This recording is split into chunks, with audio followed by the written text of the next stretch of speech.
Selamat sejahtera semua. Hari ini kita akan belajar berkaitan dengan unit 7.4 impuls dalam bab 7 daya dan gerakan.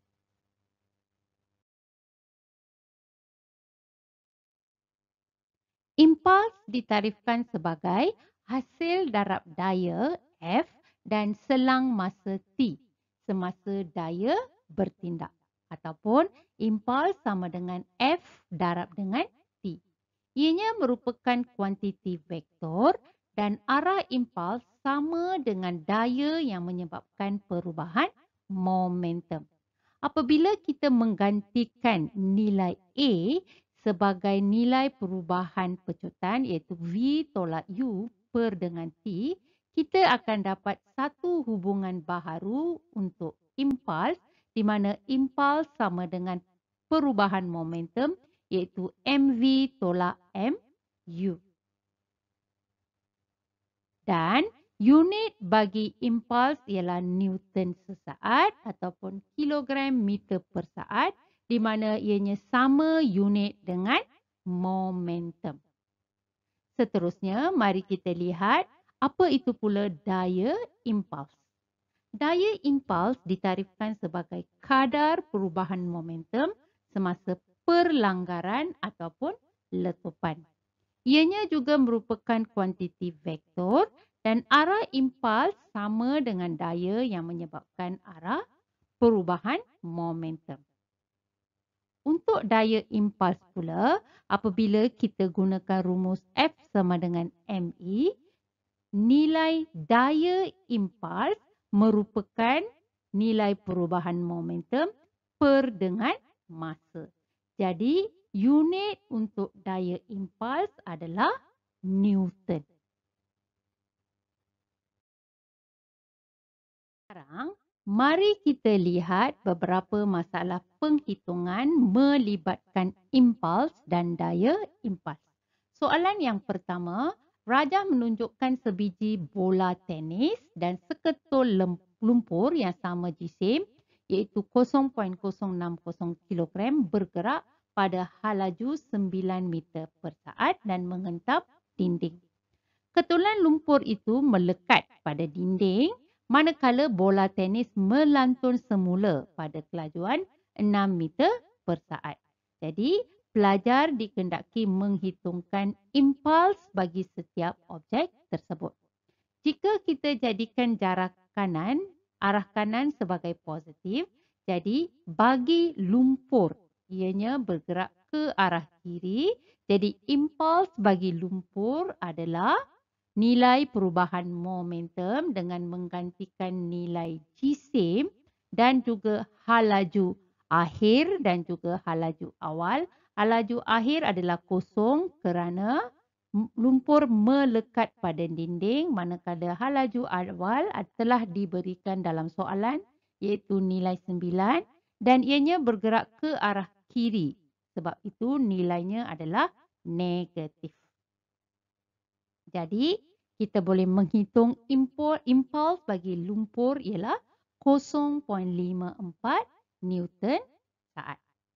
Seterusnya, bagi bola tenis pula dengan menggunakan rumus yang sama dan menggantikan nilai halaju akhir sebagai 6 dan halaju awal sama seperti mana lumpur negatif 9.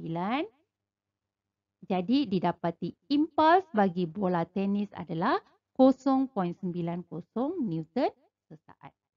Jadi, maka apa kesimpulan yang kita boleh buat? Sesuatu objek akan melantun semula daripada dinding atau melekat pada dinding selepas menghentamnya. Didapati impuls yang lebih besar dikenakan ke atas objek jika ia melantun semula selepas perlanggaran seperti mana pada bola tenis mempunyai impuls yang lebih besar iaitu 0.9 Newton sesaat berbanding dengan impuls bagi lumpur. Seterusnya, mari kita lihat contoh yang kedua pula. Rajah menunjukkan satu bongkah kayu berjisim 2 kilogram berada dalam keadaan pegun. Maksudnya nilai halaju awal adalah kosong, berada dalam keadaan pegun di atas satu permukaan licin. Daya 8 Newton dikenakan pada bongkah itu.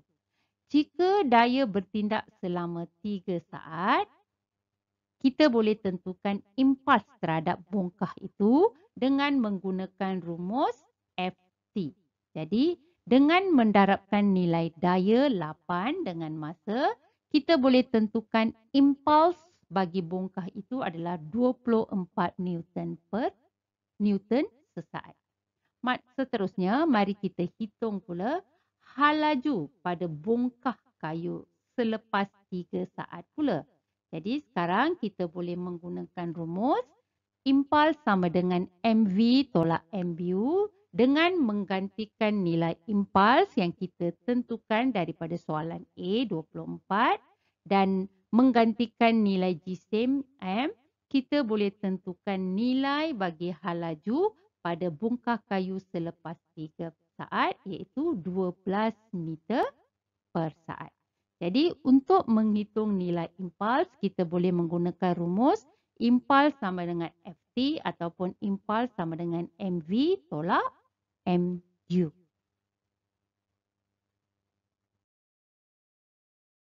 Contoh yang ketiga pula, Rajah menunjukkan seorang pemain bola tampar memukul sebiji bola tampar yang berkelajuan 5 meter per saat. Bola tampar itu melantun dengan kelajuan 20 meter per saat. Jisim bola itu adalah 0.36 kilogram. Jadi kita boleh tentukan impuls yang bertindak pada bola tersebut dengan menggunakan rumus impuls mv tolak mu. Jadi nilai V halaju akhir adalah 20. Nilai adalah positif kerana ianya bergerak ke arah kanan.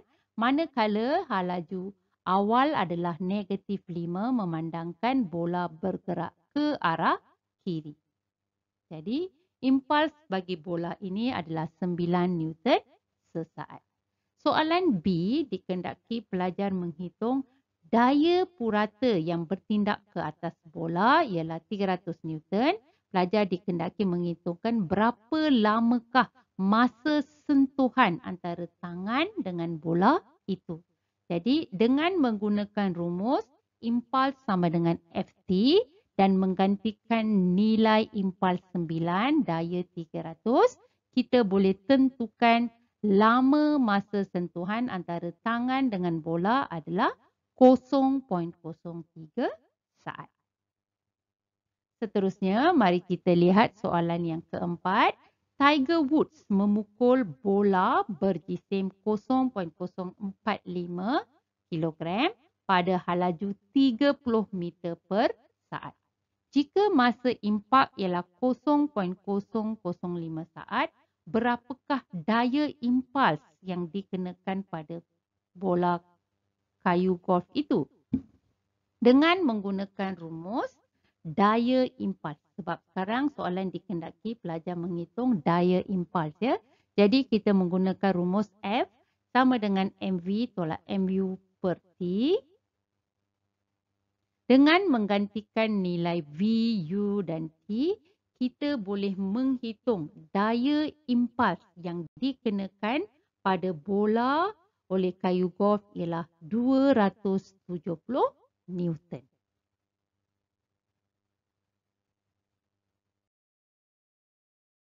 Sekarang, mari kita lihat kesan masa terhadap daya impuls.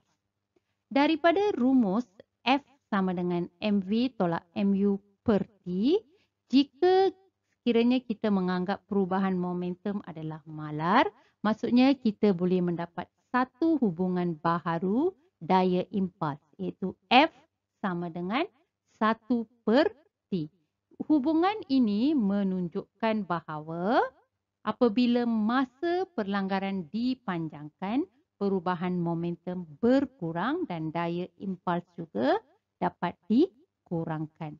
Dan sebaliknya, manakala apabila masa perlanggaran dipendekkan, perubahan momentum bertambah dan daya impuls dapat ditingkatkan.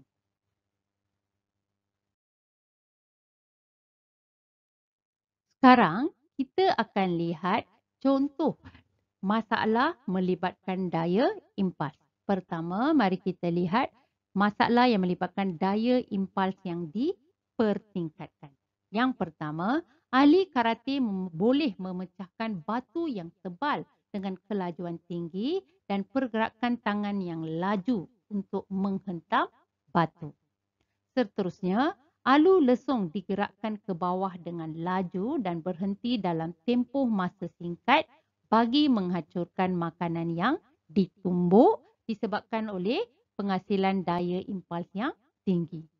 Seterusnya, bola sepak mempunyai tekanan udara yang cukup tinggi dapat memendekkan masa tindakan apabila ditendang oleh pemain bola dan perubahan momentum yang besar dalam selang masa yang singkat berlaku apabila pergerakan penukul sangat laju semasa mengetuk paku bagi tertusuk ke dalam kayu.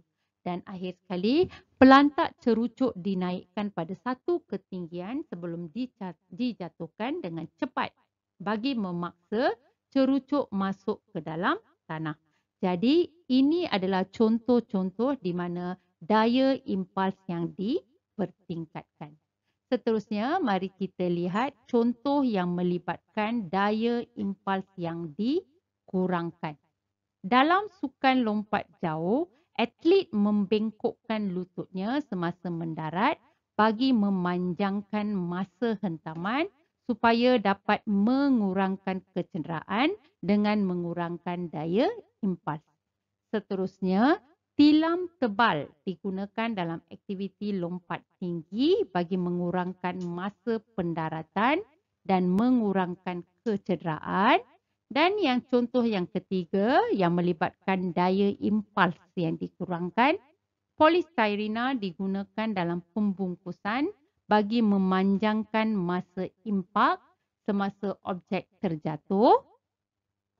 Yang keempat, persekitaran taman perumahan permainan diletakkan dengan pelapik tebal bagi memanjangkan masa impak apabila kanak-kanak terjatuh semasa permainan, jadi kesan daya impulsnya adalah sedikit dan kecederaan adalah sedikit.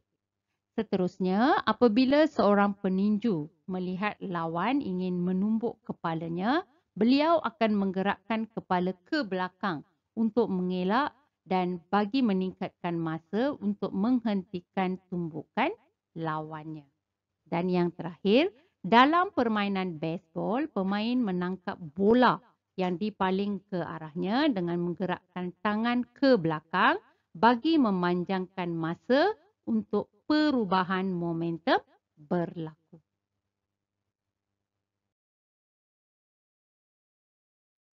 Jadi, itu sahaja berkaitan dengan unit 7.4 impuls bab 7 daya dan gerakan. Sekian, terima kasih dan jumpa lagi.